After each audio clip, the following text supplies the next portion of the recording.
پھر یہ جو گیپ ہے یہ اتنا بڑا گیپ ہے کہ میں کہتا ہوں کہ اس کو پر کرنے کے لیے نا آپ کو کوئی بڑا زبردست ڈاکٹر چاہیے. اس ڈاکٹر کا نام عمران خان ہے. وہ جب تک نہیں کہے گا آپ اس کے ساتھ اچھائی نہیں کریں گے, میرٹ کے اوپر آگے چیز نہیں کریں گے, تب تک یہ بات آگے نہیں بڑھے گی. اور گیپ کہتے ہیں بڑا تھوڑا سا ہے, دیہاتوں میں جا کے پتہ کریں. اس وقت باشعور لوگ جو ہیں پڑھے لکھے وہ پھر بھی آپ کا ساتھ دے رہے ہیں, پیسے والے امیر.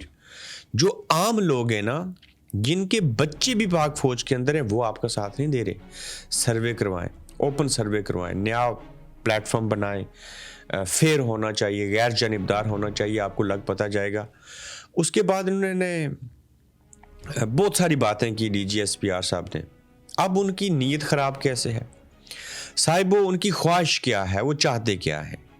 وہ بڑے فخر سے یہ بات کہتے ہیں اور ایسی بات کرتے ہیں کہ بندہ حیران ہو جاتا ہے. مصوف کہتے ہیں کیا وجہ ہے کہ اے این پی, فلانا, نون لیگ, پیپلز پارٹی, جتنی بھی جماعتیں ہیں سب کے اوپر حملہ ہوتا ہے, یہ پی ٹی آئی والوں کو کوئی کیوں نہیں مارتا؟ یہ خواہش ہے, یہ دلیل ہے, یہ ذلیل کرنے والی بات ہے, یہ معاملہ ہے کیا؟ یہ خواہش ہے, یہ نیت خراب ہے. اب اس کے اوپر جو جواب ہے وہ بڑا اچھا دیا گیا. اور دیکھیں, میں نے خود بھی کل لکھا تھا کہ کیا عمران خان کے اوپر وزیر آباد میں 2022 میں حملہ نہیں ہوا تھا؟ کیا ان کو مارنے والے جو تھے وہ دہشت گرد نہیں تھے؟ پھر کہتے ہیں کہ ہاں, D G S P R نے جو واضح الفاظ کہے, اے این پی کو کے پی میں غیر مقبول کیا گیا, لیکن انہوں نے اور باقی سیاسی جماعتیں دہشت گردوں کے خلاف کھڑی ہوئیں اور سینوں میں گولیاں کھائیں. لیکن پی ٹی آئی والے کہہ رہے ہیں کہ ہم مرنے کو تیار نہیں, ہم ان کے ساتھ شامل ہوں گے. سوچنے کی بات ہے کہ کبھی ان دہشت گردوں نے پی ٹی آئی پر حملہ کیوں نہیں کیا؟ ہاں, اس کا جواب بڑا اچھا دیا مولانا نسیم علی شاہ صاحب نے. کہتے ہیں ابھی D G S P R کی پریس کانفرنس میں انہوں نے کہا کہ پی ٹی آئی پر حملے کیوں نہیں ہوتے. تو جناب, آج آل صبح سابق تحصیل ناظم فدا محمد پر حملہ ہوا ہے, گاڑی کو بم سے اڑا دیا گیا ہے. الحمدللہ خیر خیریت سے ہیں. میں یہاں دوسری بات, عمران خان سے بغض میں یہ مت بولیے کہ پی ٹی آئی کارکنان پاکستانی ہیں, مولانا نسیم علی شاہ نے کہا. میں دعوے سے کہتا ہوں یہ جو پی ٹی آئی کے بندے کے اوپر حملہ ہوا اور گاڑی کو بم سے اڑانے کی کوشش کی گئی, وہ بچ گئے. میں دعوے سے یہ کہہ رہا ہوں کہ یہ کسی دہشت گرد نے حملہ نہیں کیا. آگے آپ سے آنے ہیں, آپ سمجھ آئیے, معذرت چاہتا ہوں. چونکہ ہمیں تو پرویز مشرف صاحب نے بتایا اور ان سے ہم نے سنا کہ ہمیں اپنی فوج نے 3 بار جان سے مارنے کی کوشش کی, اور کیا کریں گے. سچ بولنا شروع کریں, اور اتنا سچ بولنا شروع کریں, اتنا سچ آپ کو بیان کر دیں کہ میں کہتا ہوں یہ پاکستانی لوگ خوف کھا جائیں. ان کو ساری باتیں اگر ہم بتا دیں تو یہ ڈر جائیں, یہ کہیں یہ ہے کیا. ہم چاہتے ہیں کچھ پردے باقی رہیں, کچھ چیزیں باقی رہنی چاہیے. کل یہ ادارے, یہ لوگ ہمیں چاہیے, یہ ہوں گے تو بات بہتر بنے گی نا.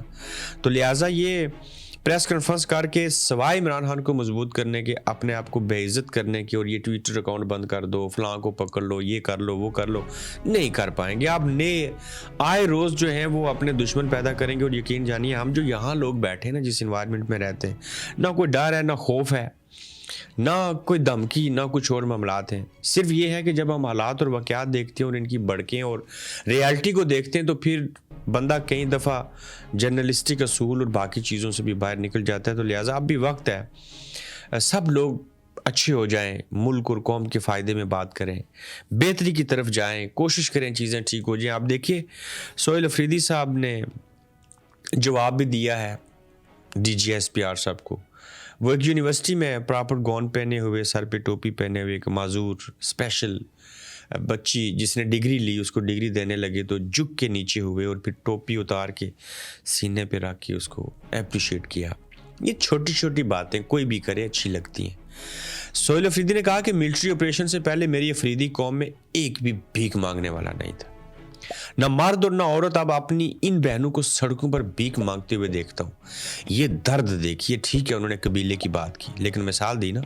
کہتے ہیں یوں تو بہت برا لگتا ہے, یہاں دہشت گردی کو نہیں عمران خان کو ختم کرنے کی بات ہو رہی ہے. ٹرو ہے. سہیل افریدی رنجیدہ ہوگی اور کہا کہ کے پی میں ایک بار پھر ملٹری آپریشن کی تیاری ہو رہی ہے. اگر مسلسل آپریشن کرنے کے بعد دہشت گردی ختم نہیں ہو رہی اور پھر سے آپریشن کیا جا رہا ہے تو قوم کو اعتماد میں لیں. اگر 15-17 سال سے ایک پریکٹس ہو رہی ہے مگر کامیاب نہیں ہو رہی تو اس کا مطلب ہے پالیسی شفٹ آنی چاہیے. سہیل افریدی. میں یہاں ایک بات ایڈ کر دوں صاحب، دنیا کی تاریخ کا پہلا واقعہ ہے اور آخری ہوگا. اپنا ہی علاقہ KPK، اپنی ہی فوج پاکستان کی، اپنے ہی عوام، اپنا ہی ملک، اپنی فوج اپنے لوگوں سے اپنے علاقے میں آپریشن کرنے کا کہہ رہی ہے اور اپنے لوگ اپنی فوج کو کہہ رہے ہیں ہم آپریشن نہیں کرنے دیں گے. ایسے کیوں ہے؟ کوئی دے گا اس بات کا جواب؟ وہ احمد میر صاحب نے سوال کیا، انہوں نے بتایا طالبان اور یہ ان کو مارتے ہیں، وہ فلاں مارتے ہیں، تو اس کی لاجک بھی انہوں نے کوئی اور بیان کر دی. احمد میر صاحب کے بس میں ہوتا، ہم یہ آزاد ہوتے تو وہاں پہ وہ پوچھتے کہ یہ آپ نہیں پیدا کیے ہوئے تھے، آپ انہی سے ڈائلاگ کر رہی تھی اور ساری چیزیں ہو رہی تھی. ایک مائنڈ سیٹ کو اچھا نہیں لگتا کہ KPK ترقی کرے، ان کو اچھا نہیں لگتا کہ ہمارے بچے پڑھیں. بہت بڑی سٹیٹمنٹ دی انہوں نے. یہ بلوچستان کی طرح KPK کو بھی ایسے رکھنا چاہتے ہیں، کشمیر کو بھی ایسے رکھنا چاہتے ہیں، کیونکہ ہمیں ہمیشہ بے سے بندوق ہی سکھایا گیا ہے. دیکھیں نا، میں کہتا ہوں سہیل افریدی نے کیا کمال بات کیا، کیونکہ ہمیں ہمیشہ الف سے انار، بے سے بندوق، اور کشمیر میں بے سے بکری ہونا کیا چاہیے تھا، الف سے اللہ، بے سے بسم اللہ کر دیتے، کوئی اور چیز کر لیتے. ہمیں کشمیریوں کو بے سے بکری اور الف سے انار، اور ان کو الف سے انار اور بے سے بندوق پڑھایا گیا. یہ نصاب ہے نا، یہ ذہن سازی اس کو کہتے ہیں. VC صاحبہ آپ نے انگریزی میں تقریر کی جو مجھے بالکل اچھی نہیں لگی. میں نے تمام یونیورسٹیز کو ہدایت کیا کہ ہماری قومی زبان اردو ہے اور تمام تقریریں اردو میں ہوں گی. میں یہ دوسری مرتبہ کہہ رہا ہوں، آپ تیسری بار مجھے غصہ آئے گا. کیا بات کی اس شخص نے. زبان ہماری قومی اردو، اور فیصلے اور تقریریں یونیورسٹی میں، کالجز میں، اپلیکیشنز میں، عدالتوں میں انگریزی میں لکھ رہے ہیں. پاکستان کی تاریخ کا پہلا سیاستدان، میں جس کو سن رہا ہوں وہ سچ کہہ رہا ہے کہ ہماری قومی زبان اردو ہے، لہٰذا اردو میں بات کیجئے. اس نے پشتو کا نہیں کہا. میں طلوع ہو رہا ہوں تو غروب ہونے والا. سہیل افریدی نے تقریر کے آغاز میں کہا کہ ایاک نعبد و ایاک نستعین، جس پر طلباء نے شور مچا دیا، اور جواب میں سہیل افریدی نے کہا دیکھو یہ ہے پبلک انٹرسٹ، اور پبلک انٹرسٹ کا نام ہے عمران خان. JUI کا کیسا رد عمل آیا DGSPR کی پریس کانفرنس کے اوپر؟ نہ آج کا وزیر اعظم بااختیار ہے، نہ کل کا وزیر اعظم بااختیار تھا. اگر کوئی دہشت گردی کے خلاف آپریشن کی مخالفت کر رہا ہے تو اس کا یہ مطلب نہیں کہ اس کے مخالف ہیں. ہمارا موقف یہی ہے کہ بعض مسائل بات چیت سے حل ہو سکتے ہیں. کامران مرتضیٰ دیر آئے درست آئے، JUI کے بندے ہیں، انہوں نے آخرکار یہ بات بتا دی اور اچھا موقف دیا انہوں نے. علیمہ خان کے وارنٹ گرفتاری جاری ہو گئے، کوئی 10ویں-12ویں دفعہ ہوئے. اچھا، وارنٹ گرفتاری جاری کرتے ہیں اور اشتہاری قرار دیتے ہیں، جبکہ علیمہ خان زندہ ہیں، اسلام آباد میں ہیں، پولیس ان کے سامنے، وہ پولیس کے سامنے، وہ ڈیالہ جیل کے باہر. پھر یہ بےغیرتی اور بےہودگی کیوں کرتے ہیں آپ لوگ؟ کیوں کہتے ہیں وہ اشتہاری ہیں؟ وہ وارنٹ گرفتاری کیوں جاری کرتے ہیں 1 درجن دفعہ؟ وہ وارنٹ گرفتاری ایک ہی دفعہ کرنے کافی ہوتے ہیں. اگر آپ میں جرت ہے، ہمت ہے، برداشت کر سکتے ہو تکلیف کو، یہ تو کر لیں گے تو گرفتار کرو. آپ کو شرم اور حیا اور غیرت آنی چاہیے. کسی کی بہن، کسی کی بیوی، کسی کی ماں کو اشتہاری کہہ رہے ہو، جبکہ وہ آپ کے سامنے کھڑی ہوتی ہے اور اس کے اوپر واٹر کینن کا آپ استعمال کرتے ہو. علیمہ خان کے وارنٹ گرفتاری جاری. انسداد دہشت گردی عدالت نے صادقہ آباد کیس میں پریسیکیوشن وکلا صفائی کی درخواست پر فیصلہ سنایا. پریسیکیوشن کی جانب سے مقدمہ کی سماعت روزانہ کی بنیاد پر کرنے کی درخواست کی گئی. عدالت کا مقدمہ کی سماعت روزانہ کی بنیاد پر کرنے کا حکم بھی جاری ہو گیا. سماعت کل 8 جنوری کو کیس ٹرائل کے لیے مقرر ہو گیا. علیمہ خان کی حاضری معافی کی درخواست مسترد کر دی گئی. علیمہ خان کے قابل ضمانت وارنٹ گرفتاری جاری کر دیے گئے. اور یہ صورتحال ہے جناب. کتنے کیس بنائیں گے، کیا کیا چیزیں کریں گے، کیسے اپنے آپ کو اور لوگوں کو آپ دھوکہ دے رہے ہیں. یاد ماضی عذاب ہے یا رب، چھین لے مجھ سے حافظہ میرا. اب دیکھیے وال سٹریٹ جرنل کے سنسنی خیز انکشافات، پنجاب حکومت کا عدم طالبان سے مذاکرات چاہتی تھی۔ 2010 میں شہباز شریف صاحب کی القاعدہ سربراہ تک کا یہ پیغام پہنچایا گیا کہ وہ طالبان سے مذاکرات کرنا چاہتے ہیں۔ پنجاب میں حکومت کی بحالی کے لیے طالبان سے تعلقات بحال کیے۔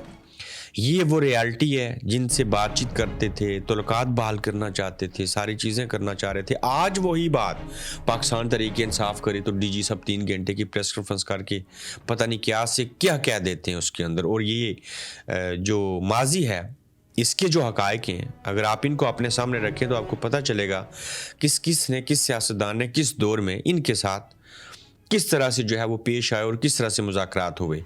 الٹا چور کتوال کو ڈانٹے، بڑی مشہور کہاوت ہے، ایک جملہ ہے۔ ہر الیکشن میں حملے ہوئے، لیکن 2024 کے الیکشن میں ہم نے حملہ آور پکڑا نہیں، پولیس کے حوالے کیا۔ میں گھر پہنچا نہیں تھا تو قانون نافذ کرنے والے اداروں کا فون آیا اور کہا یہ ہمارے بندے ہیں، مولانا اسد محمود کہہ رہے۔ ڈی جی عدالت میں طلب، ایمان مزاری نے D G S P R کو طلب کرنے کی درخواست دائر کر دی۔ ایمان مزاری نے D G S P R کو طلب کرنے کی درخواست دائر کر دی اور D G S P R نے ایک پریس کانفرنس کے ذریعے میرا نام لکھ کر مجھے غداروں کا وکیل اور غیر ملکی ایجنٹ قرار دیا ہے، جو میرے مقدمے پر اثر انداز ہونے کی سنگین کوشش ہے۔ انہوں نے کہا نا باریک واردات ڈالتی ہیں اور غیر ملکی ایجنٹ ہیں، تو اس کے اوپر ایمان مزاری کہتی ہیں D G S P R کو عدالت میں طلب کرو۔ واہ، یہ دیکھنا چاہ رہے تھے نا آپ کے ساتھ ایسے ہو صاحبو۔ یہ آئی ایس آئی کا، ایم آئی کا، فوجیوں کا، یہ جرنیلوں کا نام لوگ خواب دیکھ لے نہیں لیتے تھے، سرگوشی کر کے دوسرے کو بتاتے تھے۔ آج ایمان مزاری کہہ رہی ہے کہ پاک فوج کے اس ترجمان کو عدالت میں بلاؤ جس نے مجھے بدنام کرنے کی اور مجھے میرے خلاف مقدمے پر اثر انداز ہونے کی مجھ پر الزام لگا کے وہ بھی سنگین قسم کے کوشش کی ہے۔ ایمان مزاری کی ڈسٹرکٹ اینڈ سیشن کورٹ میں دائر کی گئی درخواست میں موقف اختیار کیا گیا۔ صاحب وہ آخری نقطہ ہے آپ کے سامنے رکھنا ہے کہ سرکار کی جانب سے کیسی خبر، سرکاری ذرائع سے یہ خبر پہنچائی جا رہی ہے کہ عمران خان اور بشرا بی بی کی ملاقات گزشتہ روز اڈیالہ جیل میں کرائی گئی ہے۔ یہ بھی دعویٰ کیا جا رہا ہے کہ عمران خان اور بشرا بی بی 45 منٹ تک اکٹھے رہے اور ملاقات کے دوران دونوں میاں بیوی نے ایک دوسرے کا حال احوال پوچھا، اور یہ بھی بتایا جا رہا ہے کہ عمران خان اور بشرا بی بی کی ملاقات کانفرنس روم میں کرائی گئی۔ ایک دفعہ پھر عرض کر دوں کہ سرکار یہ اطلاعات فراہم کر رہی ہے سمیع ابراہیم، اور یہ جھوٹ ہی ہو سکتا ہے، یہ کسی صورت صاحبو سچ نہیں ہو سکتا۔ تو لہٰذا یہ آپ کو ڈائیورٹ کرنا چاہتے ہیں، کنفیوز کرنا چاہتے ہیں اور سارا کچھ کرنا چاہتے ہیں، تو بہتر ہے کہ ایسی خبروں کے اوپر نہ تو توجہ دینی چاہیے نہ کچھ اور کرنی چاہیے۔ اپنا خیال رکھیے گا، اپنا فیڈ بیک دیجیے گا، تو جلد انشاءاللہ آپ سے پھر ملیں گے۔ آپ دیکھ رہے ہیں گورکھ دھندا ابرار قریشی کے ساتھ۔